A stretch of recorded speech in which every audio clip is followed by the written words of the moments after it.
So now let's have a look at more about Andrew Tate. So now they're advertising that Andrew Tate and some other garbage called Greta Thunberg. To me, that person's garbage. Yes. What do you call it? Saying Andrew Tate was boasting about his 33 cars.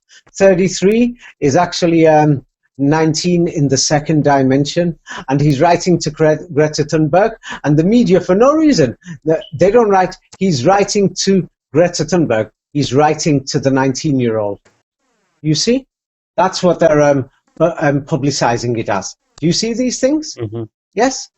So now the thing is, they are trying to show that this man is a Muslim. Then they can embarrass Islam with this, and then they can bring it out saying, "Hey, it's not his fault. He's just following Islam. It was the Europeans who worked with the Vatican, who came to your Muslim lands. They burnt Quran manuscripts and they confiscated Hadith manuscripts and burnt them. They killed imams and they put their fake imams in power. They put these books in the museums. They put these manuscripts there. Now, if you're going to turn to me and say, oh no, there is one book here they didn't touch, prove it.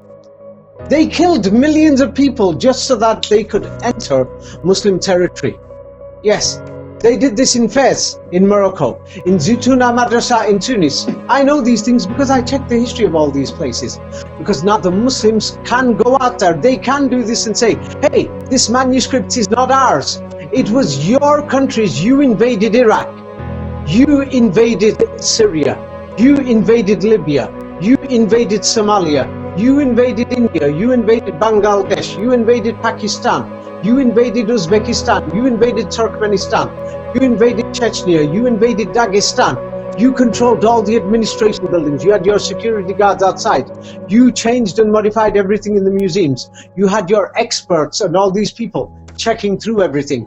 And now you are telling the Muslims that these things are inside the books. They've changed everything. The Muslims have to wake up. But now I've got the evidence because these books are fake. The manuscripts are all fake.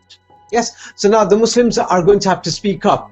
Yes, and Muhammad's in the Bible and say, look, how can the Bible be older than the Quran if it's describing events in the Middle Ages and the Mohammedans and other things? I showed this. It's in my books as well. So now the Muslims, you've got the information, use it. Yeah. Now these books, there is no evidence that these are Islamic books. Yeah. The Pope put them there, the British put them there, and the French put them there. Now, if somebody's saying David's making it up, I've shown you the evidence. Oh, prove it. Doesn't it say in Islam? It says, "Show your proof if you are speaking the truth." In old translation, "Produceth thy proof if thou speaketh the truth." Or Yusuf Ali's translation, "Produce your proof if you speak the truth." Yeah, I've shown evidence. These people invaded.